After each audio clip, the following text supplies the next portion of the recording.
Hey guys. Hello and welcome to today's p+log. It's been a long time since I've posted last, but it's because there's been a lot of stuff happening.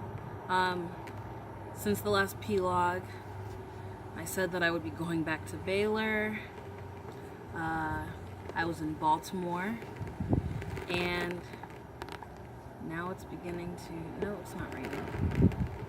It's just the tree is releasing some water.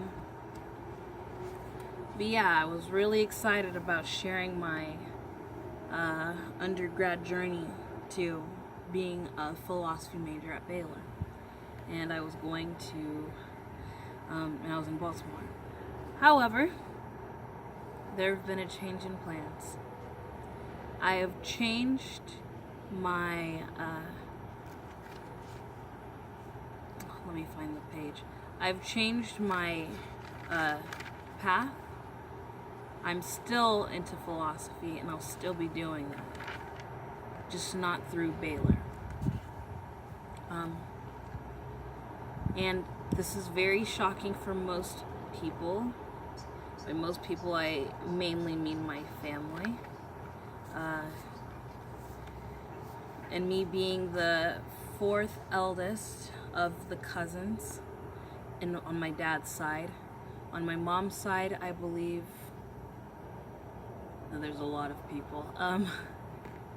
Anyways, I'm not that old, but there's still a lot of people after me. So being one of the elder cousins and making a decision like this is not pleasing to a lot of people. But first and foremost, I have to let you know, me doing this YouTube channel, me pursuing philosophy, it is not from anybody in this family that I'm doing it. It is not from any real influence, direct influence, from people that I know personally that I'm pursuing this. If I was to start from the very beginning, it would have to go with my testimony. So I guess today's the day you hear my testimony. So my testimony, I would say it would start a background. I'll give a background. I graduated from James Madison High School, ranked, I think it was 67 at the very end of it all, or 66 or something like that. Barely the top 10%. When I was in the top 5% my freshman year, and I just kept moving down. I was trying to focus more on basketball and getting a scholarship through that avenue, but my lack of I would say my lack of maturity didn't allow for me to balance both sports and the academics. There was a lot of emotional turbulence, I would say, that I never really dealt with growing up. There's a lot of pressure for me to be successful, and that was the pressure I had going into Baylor my freshman year. And as excited as I was about going to Baylor, being the first in my family to go to a school like that, because everyone is from Kenya, being the first one to go to a school like that was a huge deal, not only for me, but for my family. And when things weren't going so well, my family was not happy to hear that. But this is how it all started. I was starting to listen to a band called 21 Pilots. On June of 2016, I was hanging out with my friend Francis, And she is one of my closest friends who I could not talk to for months, but we would have a conversation text, or we would call, or we would set up a hangout time, and it'll be as if we've been hanging out all the time. So it was one of those days where we were hanging out after I graduated, and she was doing her thing with photography. She's doing really well, by the way. And she had this playlist of all the songs that she liked, and on there was a song called Ride by 21 Pilots. It was really cool. It was kind of different. It was a cool beat. But I would say what really got me was how there was this one line that says, I'd live for you, and that's harder to do. And I was like, what's he talking about? I live for you. Like, sounds a little interesting. Like, because that's language that I'm very familiar with in church. We are to live for Christ, live for God. But hearing that in a song referred to by my friend, who we don't really have the same beliefs, it's like, how is she listening to this? So I ended up looking up the lyrics, started digging into the band, and I became obsessed. And after an emotional roller coaster trying to figure out this band and trying to figure out myself, because of the music making me think that way, I was very comfortable with it, and it made me more comfortable with my emotions and even the negative ones. But I would say that me dealing with those emotions in the middle of the stress I was getting at Baylor probably was a recipe for disaster when it comes to meeting family expectations. Because instead of trying to push things away, I had to face them head on. At Baylor, I was going through a lot of stress socially, academically, and spiritually. I chose Baylor for many reasons, one of them being that it's a Christian school, and I wanted to go to a school where I felt I would flourish not only academically, because they're known for that academic rigor, but I wanted to flourish spiritually, because I knew that going to a Christian school, being surrounded by Christians, would strengthen my understanding, and it would strengthen my willingness and desire to share the gospel with the world. And I wasn't feeling that. The friends I was making, they're great, but I think the way I put them in my mind was not ideal. In my testimony, usually when I'm sharing my testimony, I read these two journal entries, and one's on September 20th, another one's on October 10th. It started on October 9th because it was like late at night, Sunday night, but then I finished it on October 10th. Anyways,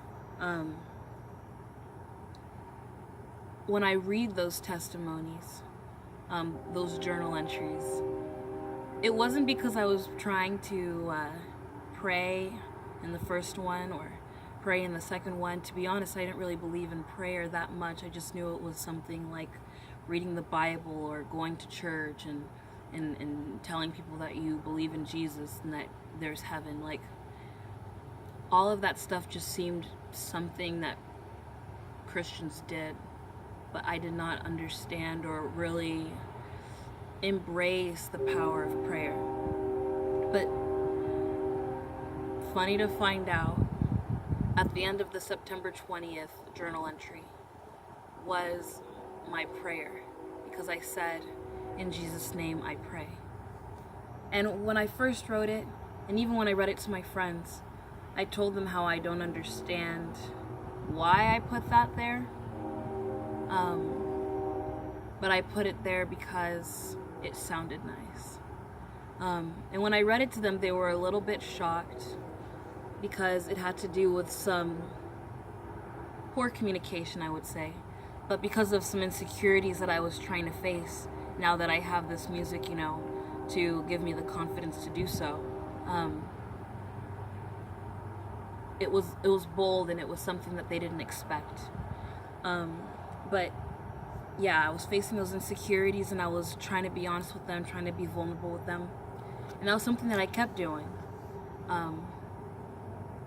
Then comes October 10th, and I'm feeling another moment of just not really feeling like the friends I'm making. I'm not giving them the grace, I guess I should say. But it was like I was expecting so much from them because I wanted so much for myself from them. And that's not fair to them, but that was where I was in my immaturity. But in that moment, I felt like nobody knew me. And I felt like I'm completely alone on this campus. But in that journal entry was the moment that I also started saying truth about what it means to have your identity in Christ. And that was when I realized I was living a life of contradiction. I was living a life that was opposing to what I say I believe. And that's when I began to start waking up, I would say. At the very end, I said, I was referring to something that was drawn on the whiteboard in front of our room. I said, where maybe this is false advertisement, but maybe we are asleep and it's time that we start waking up. You know, I don't know why I said it as if there was, people I was speaking to. I don't know why, but I can see how, later on, all of this stuff is like, I don't know how else to say it. It's as if my testimony was to be shared, that my realization was to be shared. It wasn't just for me. It wasn't just for me to now be happy with myself and my relationship restored in Jesus. It's about others getting in on this. So that's what happened on October 10th. After October 10th, I started living a little differently. I wasn't having such high expectations for my friends, and I was really excited about just going places. Especially when it had to do with sharing the Word of God. And Baylor had many opportunities for that. There was vertical ministries where we would meet on Mondays in the evening. There would be, life group, which Antioch has, and I had a really great life group. They are hilarious. And then there was church, of course. I went to Harris Creek with my roommate. And it was a really great campus to be on when you're trying to understand yourself spiritually and be grounded in the Word. Constantly being encouraged by people who are doing the same thing. Rather than following after them, you're finding encouragement. So that was something that I changed in the way I saw fellow Christians, fellow brothers and sisters in Christ. But what I have to say happened that I didn't expect was there was like a switch in my brain in the way that I see the world and the way that I analyze things. I remember I was watching The Walking Dead, and it was one of this, maybe not season 7, but maybe season 6. Yeah, I'd say season 6. And I was watching The Walking Dead with my roommate, and I was like having all these ideas, like maybe he's this guy, and maybe he's a false prophet or something. Like, I was thinking of all these things, and it was like I've never thought about a show that way before, like automatically.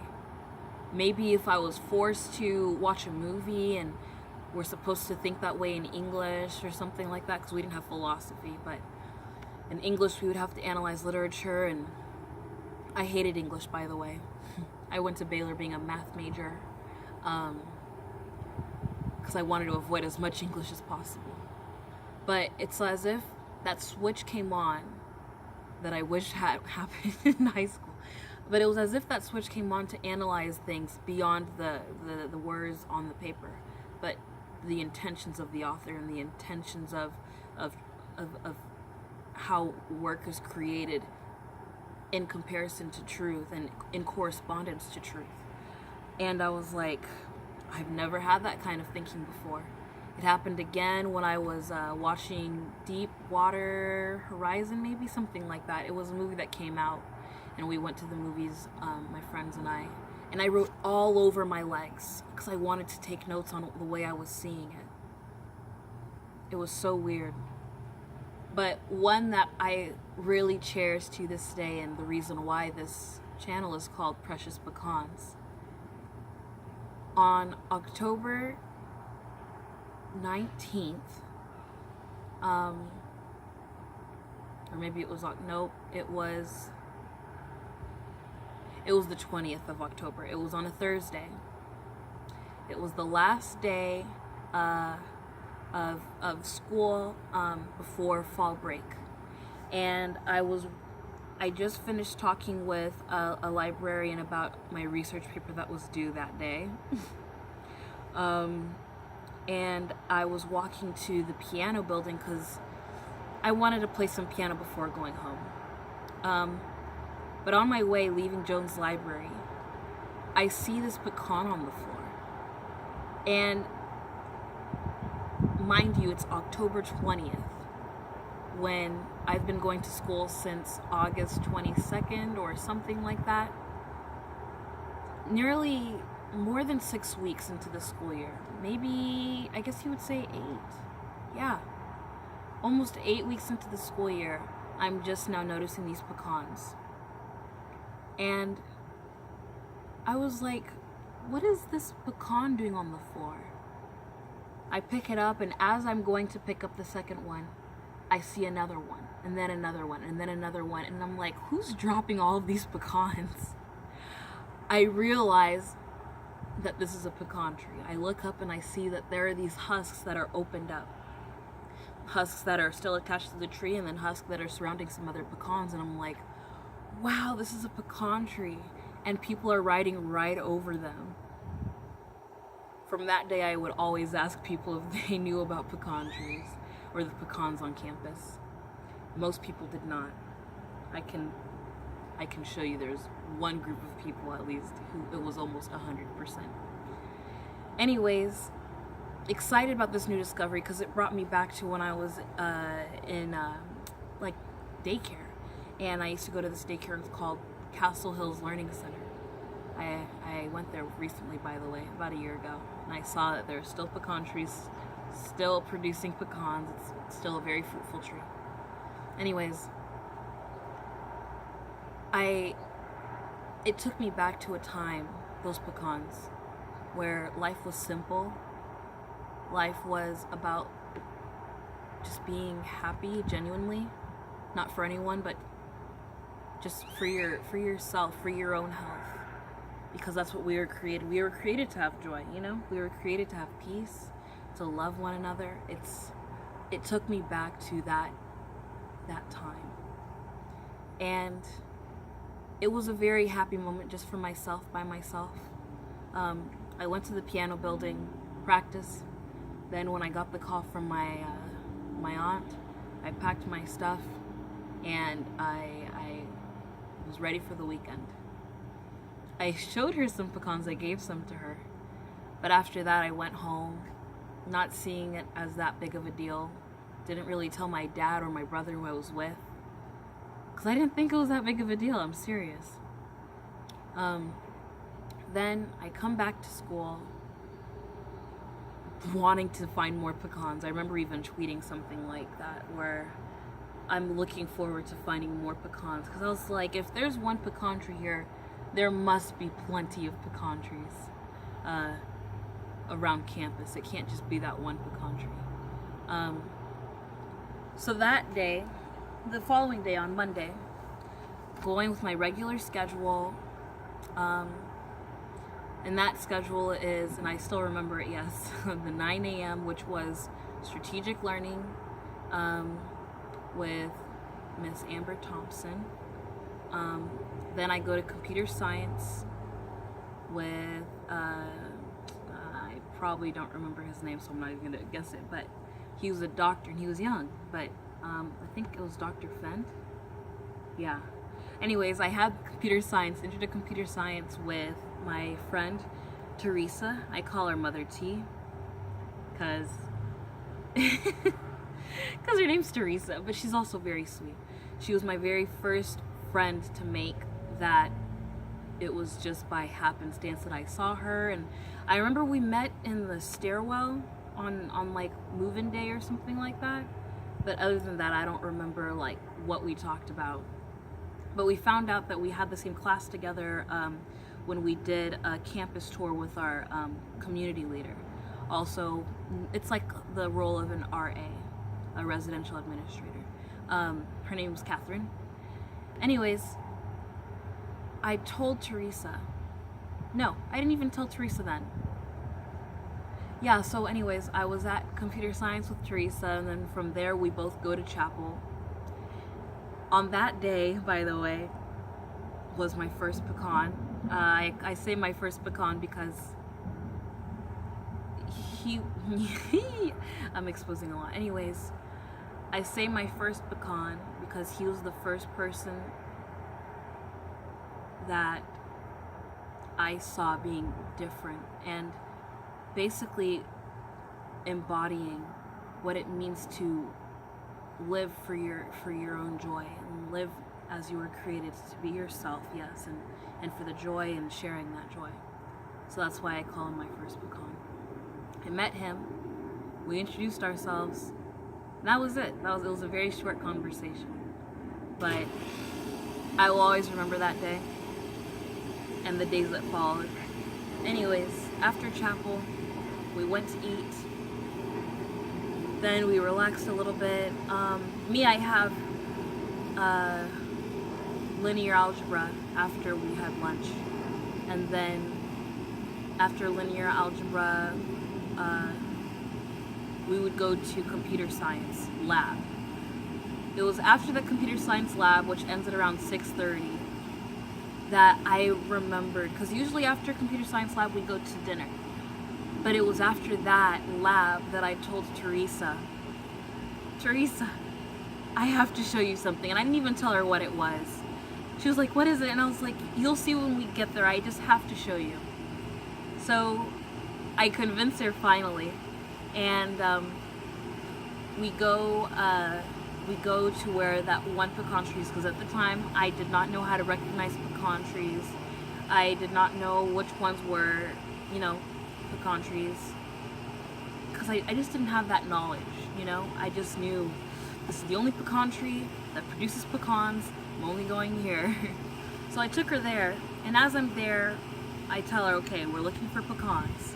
And she knew about pecans because she was like, what, pecans here? So she had an idea that, they're food, they're nuts or whatever, common beliefs that they're nuts. They're really drupes. Anyways, she's looking for them, and I tell her that they're somewhere on the floor. You just have to look. We had our lights on from our phones.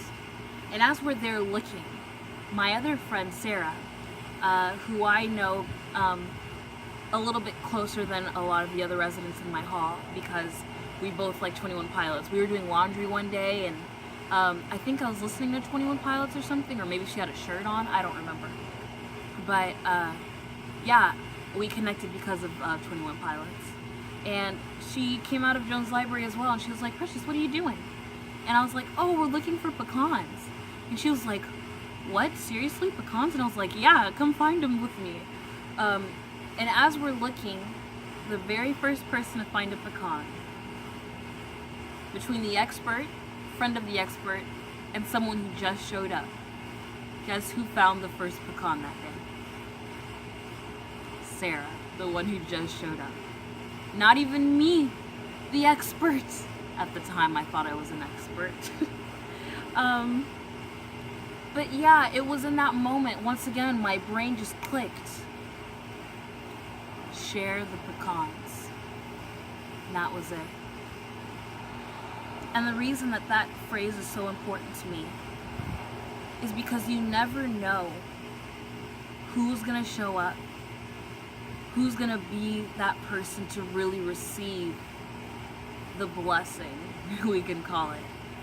of finding a pecan, or who will be the fastest, or who will have the discernment, I guess you could say, the fastest, and then, you know, benefit from it and share that benefit. So from that day, share the pecans was a very important phrase for me. It was a motto. It's a motto that I still live by. Of course, I have a much bigger model to live by, and a model to live after. But a motto that I use simply and that I would say often is share the pecans. That day, by the way, was October 24th. And that is why October 24th is always Share the Pecans Day. Alright? Now you know. Yeah, so that's my testimony. I became very analytical. I was more outgoing, and I was more joyful, genuinely joyful, with people, when I'm with people especially. And I was very into God. There's a time that I shared this link. It was a YouTube link sent by Jesse, I think, one of my friends from North Russell, who was my roommate's friend first. It was called You Are Priceless, I think, and it was by Sadie Robertson or something like that. And I sent it to all the girls in my contacts. I am serious. There's this girl who she was confused why I even sent it to her. I'm not gonna name her, but she was like, "Who is this?" And I was like, "This is Precious." She did not text me back after that. But yeah, I shared the video with her as well. I shared it with everybody, but there was a time where someone said, "Thanks for sharing this." And I said, "Don't thank me, thank God." I was just so into just giving God all the glory, and man, that was where I was. And that new faith, it was something that even my family didn't understand. When Thanksgiving came around and I tried to share with my dad how my faith is different, it wasn't something he could understand. I even asked him if he remembered a time where I wasn't doing well in school, not academically or whatever, but there was a night, and I remember this day so well because I called the suicide hotline. I put on the song "Pray" by Sanctus Real because I was just so stressed out about school and sports. At the time it was volleyball season. What happened was the following day, at the time, we were going to do suicides or consequences because of grades. And there was one class, I think, that I was failing, and it was not the official report, it was the progress report. And I think it was world history because I did not like that class. It was a lot of reading, which is ironic because now I have to read a lot. Anyways, I was very stressed that night. I felt like I was failing everybody. And I told Dad it would be better if I was just gone. I asked my dad Thanksgiving of 2016 if he remembers that night, which was 2013, because that was when I was a sophomore. And he does not remember. I don't know if he would remember it even if I told him again. But it was like I remember screaming that night. But he didn't remember that. Maybe it was because it was something he did not want to remember so much. It wasn't the best thing, the best side of me. But I had those thoughts. Anyways, for my parents to really understand where I was and where I am now, it's not so simple, even though they're also Christian. So yeah, it's just that way. But yeah, there's Thanksgiving where I was trying to show how my faith is so serious for me now. I remember when I had my change as well, I began to question if I'm at school for the right reasons. Am I really to be a math teacher? Is that really doing God all the glory? And should I change, majors? Because at the time, going to college was the only option. So if I'm changing my life, maybe I should just change my major. A lot of people were discouraging me from that. They said, no, you need to be able to make a stable income somehow. So you could be a math teacher, and then you're also a youth pastor or something like that. So I continued being a math major. I registered in math classes. But going back to the family stuff, during Christmas, I wrote this letter to Tyler Joseph. Still haven't sent it. It's typed out. It's in its final draft. I'm not touching it ever again. I read it to them because I felt it was appropriate. I felt that they would really understand why I was into 21 Pilots the way I was. Because they knew that I listened to the band, but they didn't understand the music. But I was like, this could be an opportunity to share not only why I was passionate about this band and how much they've really helped me with understanding myself, but also an opportunity to share where I was and where I am now in detail. I got a lot of questions afterwards, like how do we help our kids not be depressed, and me being that recent from not being so depressed, because there are times that I would get depressed, and I'll share that later. But I couldn't give them much advice except that you need to be there and support your children in every way, because most of the time all they think they have is themselves, and that's what really keeps them silent from sharing anything, even their struggles. Because me, it's as if perfection was expected. Being the first generation born here, and the parents always say, we've done so much to get you here and have this opportunity. It's like, okay, then let me do my best. Anyways, they got a little bit of an idea, but they still probably don't understand completely. It's fine though. Anyways, on January 7th, that was the night before I was going back to school for the spring semester. I was talking with my dad because at the end of the fall semester, the report said I got a 0.9 GPA. Yeah, I failed a lot of classes. I passed English, surprisingly. It was a C, but I passed it. But math, sorry, I say math, but I mean linear algebra. I got a D in that class. What other class was it? It's drizzling a little bit. That's frustrating. Anyways, what's it called? Modern Cultures and Languages. It was like a freshman class. I failed that one. I failed computer science in the lab.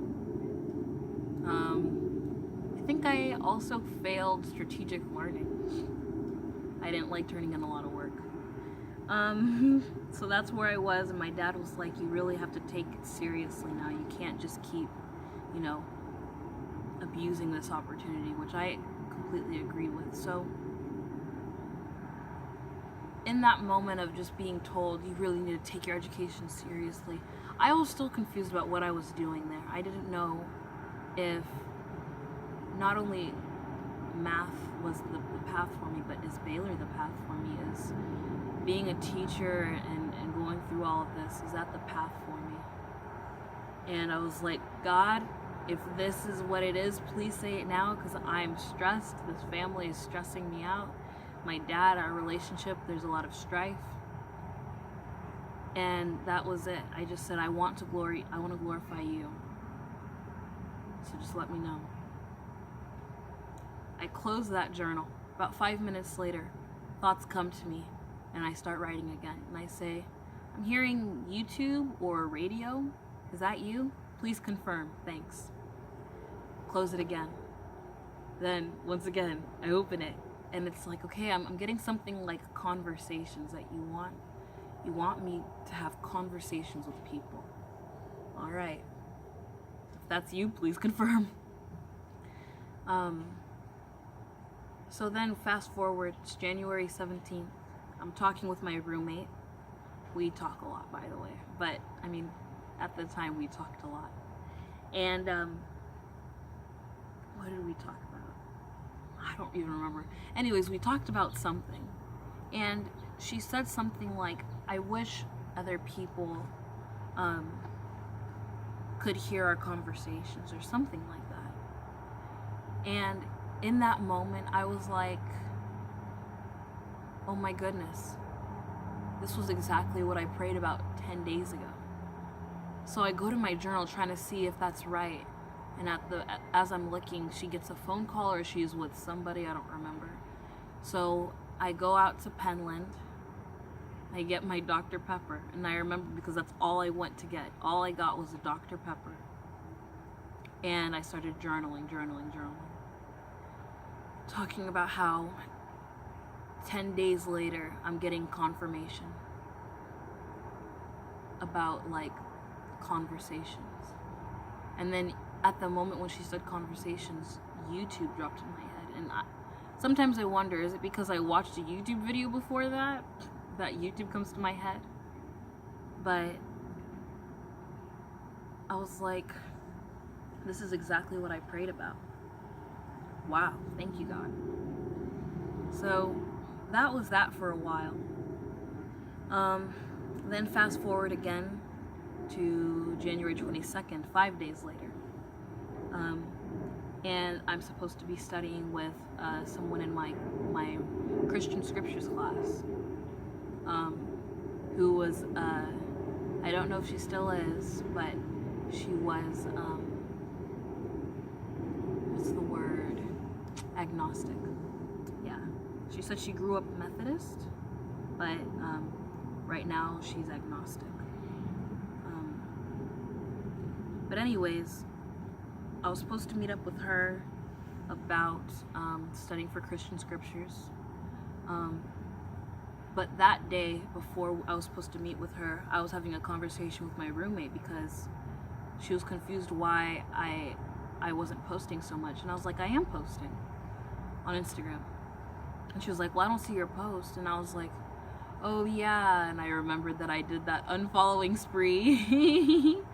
Well, what I didn't do just unfollow. I am not someone who likes people following me if I'm not following them. So I do the soft block. I forced the unfollow on their end. And I just remembered that I don't want her following me. It was like, and this tends to be the culture for most kids still that I follow now, where they follow my account and I follow them, and they don't like any of my stuff, even though they'll be on Instagram. Which is fine. It's not that big of a deal to me. That used to be a big deal to me. And I couldn't stand people following me that don't like my stuff. Now it's like, okay, that's fine. That's how people are. But there's only one person that it bothers me about because it's just him. And I'm gonna leave it like that. But yeah, I explained to her how I want to use Instagram for different purposes now, and I just feel like following you or you're following me isn't really fitting in that purpose. And she was like, why? Are we not friends or something? It became a little emotional on her end. More than for me, I would say. Because then she said that I was starting to sound like intense or something with the way that I was speaking. And I wasn't really yelling. but she said that I was talking with a different type of intensity. And I don't know how to describe it, but that's how I began to talk, and that was basically the end of that conversation. And it was after that conversation where I did this video of me questioning why is the world the way it is, and I went on philosopher mode, I would say, but I did not know it was philosophy. I thought me questioning was just me questioning.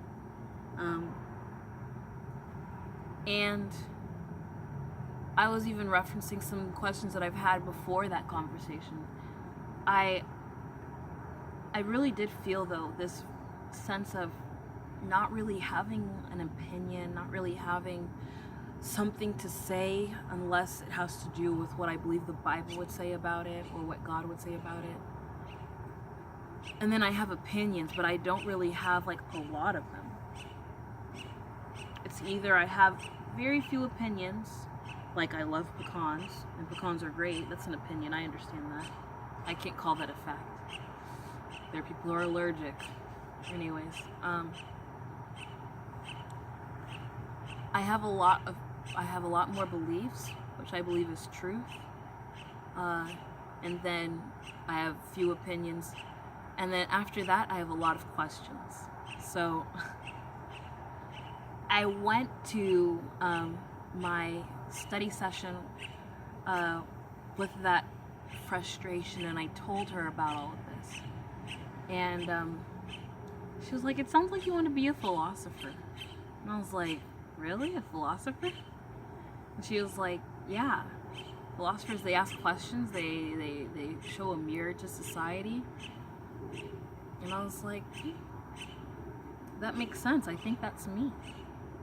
And it shocked me at first because philosophy was not something in my Christian home to be endorsed. It was very much a non-believer activity, according to us. So to be told that I'm interested in philosophy, or that sounds like the direction I'm headed, was pretty peculiar to me. Anyways, I realized that once again, that was 15 days, another perfect, DESA segment, just 10 or 5 or whatever. Now here's the craziest part. It's February 7th. I'm getting my test handed back from Calculus 3. Except no, I don't get it handed back when everyone gets theirs handed back. I get there's my uneducated self. I get mine handed back at the end of class because Dr. Wild told me, let me speak to you and I'll give it to you then. I was like, okay. And I was like, did he think I was cheating? I wasn't cheating. I mean, I bombed that. I know it. So there's really no cheating to be evident there. But I realized that I drew something on the back. And I still have, if you watched my hand story video, you would see all the hands that I used for my my peony that I made, or a peony that I made from all the hands that I've traced growing up, made it into this flower to tell my story, I would say. And one of those hands was the hand that I drew on the back of that test. And on the back of that test, I wrote some 21 Pilot lyrics because I like to practice cursive and all that stuff. So, yeah, I wrote some 21 Pilots lyrics, and I wrote lyrics from The Message Man.